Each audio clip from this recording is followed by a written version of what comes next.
Hello guys, कैसे हो आप सभी। आज हम बात करेंगे हमारे इंडिया के कॉन्स्टिट्यूशन के बारे में, मतलब भारत के संविधान के बारे में कि ये कैसे बना, ये कैसे शुरू हुआ, इसको किसने फ्रेम किया, ये कब कंप्लीट हुआ और ये कब इम्प्लीमेंट हुआ। और भी इसके साथ छोटी छोटी और चीज़ों को देखेंगे। तो अगर आपको इसके बारे में नहीं पता तो वीडियो को लास्ट तक देखें और अपने दोस्तों के साथ शेयर करें। तो सबसे पहले हम देखते हैं कॉन्स्टिट्यूशन के बारे में। कॉन्स्टिट्यूशन क्या होता है? Set of fundamental principles according to which a state और ऑर्गेनाइजेशन इज गवर्न। मतलब कुछ ऐसे सिद्धांत जिन पर कोई स्टेट, कोई कंट्री या फिर कोई ऑर्गेनाइजेशन काम करेगी, उसको क्या बोला जाता है? कॉन्स्टिट्यूशन। मतलब ये प्रिंसिपल्स होते हैं, रूल एंड रेगुलेशंस होते हैं जिस पर कोई देश या फिर कोई सरकार, कोई ऑर्गेनाइजेशन काम करेगी। अगर हम थोड़ी हिस्ट्री जानें, हमें आज़ादी मिली थी ब्रिटिशर्स थे। तो पहली बार ब्रिटिशर्स इंडिया आए थे 1599 में। ब्रिटिश की एक कंपनी थी, ईस्ट इंडिया कंपनी, जो कि प्राइवेट कंपनी थी, वो इंडिया आई थी। पहले उन्होंने यहाँ पर काम करना, फैक्ट्री लगाने के पर्पज से आए थे। फिर उन्होंने धीरे धीरे रूल करना शुरू किया। उन्होंने जो एक्चुअल रूल करना शुरू किया वो किया था 1773 से, और इन्होंने रूल किया 1857 तक। उसके बाद रूल किया हमारे ऊपर क्राउन ने। तो जब कंपनी रूल आया 1773 में, तो ईस्ट इंडिया कंपनी रूल कर रही थी, और तब उन्होंने first governor general of Bengal बनाया था वॉरेन हेस्टिंग को 1773 में। और फिर कुछ साल बाद उन्होंने गवर्नर जनरल ऑफ इंडिया बना दिया 1833 में लॉर्ड विलियम बेंटिक को। ओके, उसके बाद क्या हुआ आप सबको पता होगा। 1857 में एक बहुत ही फेमस रिवॉल्ट हुआ था इंडिया में। सो उसके बाद क्या हुआ, जो कंपनी रूल उसको खत्म कर दिया क्राउन ने, वहाँ की गवर्नमेंट ने, और उन्होंने अपना रूल शुरू कर दिया जिसको बोला जाता है द क्राउन रूल। ये शुरू हुआ था 1857 में। उसके बाद ये चला 1947 हमारी इंडिपेंडेंस तक। तो उन्होंने उसके बाद जो गवर्नर जनरल है उसको चेंज करके बना दिया वायसरॉय। तो हमारे फर्स्ट वायसरॉय कौन थे? वो थे लॉर्ड कैनिंग। ओके, उसके बाद हम बात करें, हमारे यहाँ पर फिर धीरे धीरे लोगों ने आज़ादी की मांग की। फिर कुछ लोगों ने उसमें आज़ादी के साथ ये भी मांग की कि हमारे पास, हमारे देश के पास अपना एक कॉन्स्टिट्यूशन होना चाहिए, कि अगर हमें आज़ादी मिलेगी तो उसके बाद हमारा देश कैसे चलेगा, वो सब इस कॉन्स्टिट्यूशन में लिखा होगा। तो पहली बार जिन्होंने कॉन्स्टिट्यूशन, एक अपना देश का अलग कॉन्स्टिट्यूशन बनाने की एक मांग की है, जिन्होंने इसके बारे में बात की, वो थे एम एन रॉय।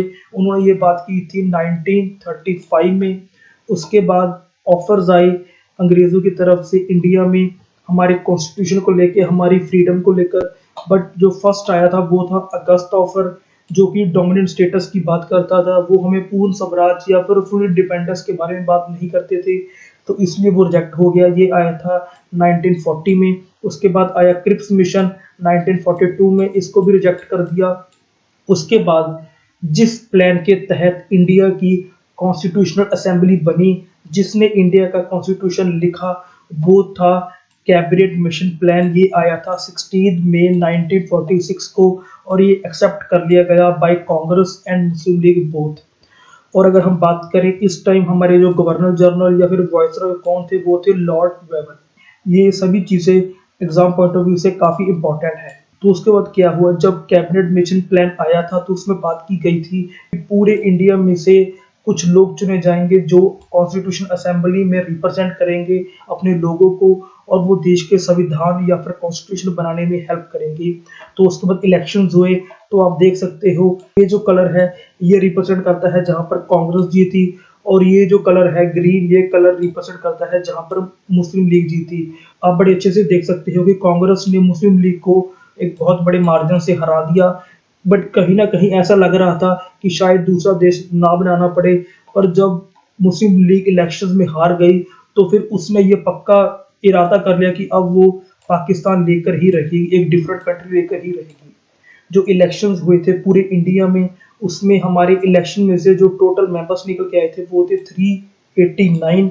उसमें से जो ब्रिटिश इंडिया में से चुने गए थे वो थे 296, और जो नॉमिनेट किए गए थे प्रिंसली स्टेट्स में से जहां पर राजाओं का राज था, वहां से आए थे 93।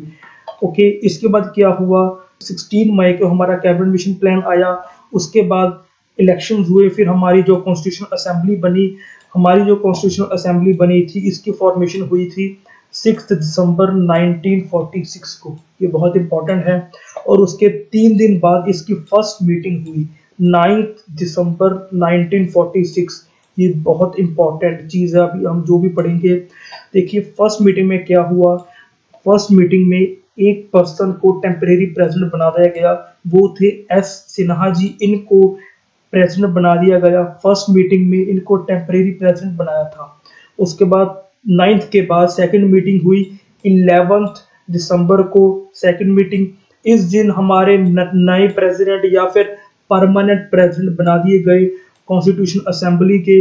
वो थे हमारे राजेंद्र प्रसाद जी, जो बाद में चलकर इंडिया के फर्स्ट प्रेसिडेंट भी बने। वाइस प्रेसिडेंट बनाया गया एच.सी. मुखर्जी को, और हमारे कॉन्स्टिट्यूशनल एडवाइजर बने बी.एन. राव जी। तो उसके बाद 2 दिन के बाद फिर थर्ड मीटिंग हुई 13 दिसंबर को 1946।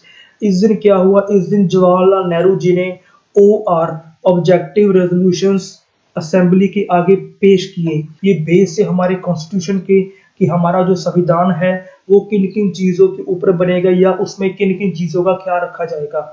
तो ये उन्होंने प्रेजेंट किए थे 13 दिसंबर को, और ये असेंबली ने पास किए या फिर अडॉप्ट किए 22 जनवरी 1947 को। इलेक्शंस हुए थे। उसके बाद जो टोटल नंबर ऑफ कमेटीज बनाई गई थी वो थी 22। माउंटबेटन प्लान जो है ये 3 जून 1947 को पास हुआ था। इसमें क्या हुआ था, इसमें ये फाइनल हो गया था कि अभी इंडिया के 2 टुकड़े होंगे, एक होगा हिंदुस्तान, एक होगा पाकिस्तान। और फिर इंडिपेंडेंस एक्ट इसी के बेस पर 18 जुलाई 1947 में ब्रिटिश की पार्लियामेंट में हमारा इंडिया इंडिपेंडेंस एक्ट को पास किया गया, जिसमें ये फाइनल हुआ कि 15 अगस्त 1947 को इंडिया को आज़ादी दी जाएगी और इसके 2 देश बनेंगे। ओके, देखिए जब हमारे इलेक्शंस हुए थे कॉन्स्टिट्यूशन असेंबली के लिए तब हमारा एक देश था, और उसके बाद क्या हुआ, जब हमें इंडिपेंडेंस मिल गई तो उस असेंबली में से कुछ मेंबर जो है वो पाकिस्तान चले गए, और जो हमारे बाकी बचे मेंबर्स थे कॉन्स्टिट्यूशन असेंबली के वो थे 299। 229 आए थे हमारे ब्रिटिश इंडिया से और 70 आए थे हमारे प्रिंसली स्टेट से। तो हमारी कॉन्स्टिट्यूशन असेंबली की जो बाद में जो मेंबर्स रह गए वो रह गए थे 299। ओके, देखिए इसके बाद जो हमारे 22 कमेटी थी इसमें सबसे इम्पोर्टेंट कमेटी, ये इस लेक्चर का सबसे इम्पोर्टेंट पार्ट है। हमारी जो कमेटी जिसको काम दिया गया था हमारे कॉन्स्टिट्यूशन को बनाने का वो थी ड्राफ्टिंग कमेटी। ये बनाई गई थी हमारे आज़ादी के 14 दिन बाद, यानी कि 29 अगस्त 1947 को, 29 अगस्त 1947। और इसके जो चेयरमैन थे वो थे हमारे भीमराव अंबेडकर जी। ये बहुत ग्रेट पर्सन थे। ओके, इसलिए इनको father of constitution and architecture of constitution भी कहा जाता है, क्योंकि इनके कंधों पर ही जिम्मेदारी थी हमारे देश के संविधान को बनाने की। इस कमेटी में टोटल 7 मेंबर्स थे। और अगर हम बात करें हमारे जो कॉन्स्टिट्यूशनल एडवाइजर थे बी.एन. राव जी, जिसके बारे में हमने पहले पढ़ा है, तो उन्होंने हमारे कॉन्स्टिट्यूशन का जो ओरिजिनल ड्राफ्ट है उसको बनाया था। और हमारी कॉन्स्टिट्यूशन असेंबली के टोटल कितने सेशन हुए थे, वो हुए थे 11th। And total number of amendments हुई थी 1946 से लेकर 1950 के बीच में, वो हुई थी 2000। ये अमेंडमेंट तब हुई थी जब हमारे देश का कानून लिखा जा रहा था। ओके, तो काफ़ी चीज़ों के ऊपर डिस्कस हो रही थी, फिर उसको चेंज करना, मिटाया, जोड़ना, ये सब चल रहा था। तो उसके बाद हम बात करते हैं ड्राफ्ट के बारे में। हमारे जो कॉन्स्टिट्यूशन का फर्स्ट ड्राफ्ट है वो आया था फेब 1948 में, और सेकंड ड्राफ्ट आया था अक्टूबर 1948 में। और अगर हम बात करें हमारे कॉन्स्टिट्यूशन पर टोटल एक्सपेंडिचर, टोटल खर्चा कितना आया था, वो था 64 लाख। और अगर हम बात करें, ये बहुत इंपॉर्टेंट चीज़ है, हमारे देश का संविधान कब अडॉप्ट हुआ था या कब बनकर तैयार हो गया था, 26 नवंबर 1949 को। इस दिन हमने अपने देश का संविधान को अडॉप्ट कर लिया था, और ये इम्प्लीमेंट हुआ था उसके करीब 2 महीने बाद, यानी कि 26 जनवरी 1950 को। इसीलिए हम इस दिन को एज ए रिपब्लिक डे भी सेलिब्रेट करते हैं। ओके, देखिए ये दिन ही क्यों चुना गया, 26 जनवरी डेट ही क्यों चुनी गई, क्योंकि 26 जनवरी 1930 को इंडियन नेशनल कांग्रेस ने अपने लाहौर के सेशन में इस दिन को हमारा इंडिपेंडेंस डे घोषित किया था, जिसे हम पूर्ण स्वराज डे भी कहते हैं। तब हमारी इंडियन नेशनल कांग्रेस के जो प्रेसिडेंट थे वो थे जवाहरलाल नेहरू साहब। और अगर हम बात करें हमारी लास्ट मीटिंग के बारे में, तो जो लास्ट मीटिंग हुई थी हमारे कॉन्स्टिट्यूशन असेंबली की वो थी 26 जनवरी 1950 को। और जो हमारा कॉन्स्टिट्यूशन है वो हैंड रिटन बाय है प्रेम बिहारी नारायण रैजादा। कितना टाइम लगा हमारे कॉन्स्टिट्यूशन को बनने में, ये क्वेश्चन एग्जाम में बहुत बार आ चुका है।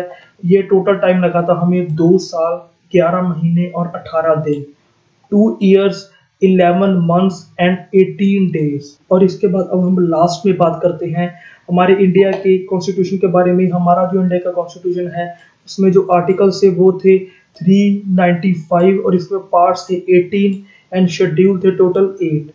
अब ये देखो, अब अमेंडमेंट्स होती रहती हैं।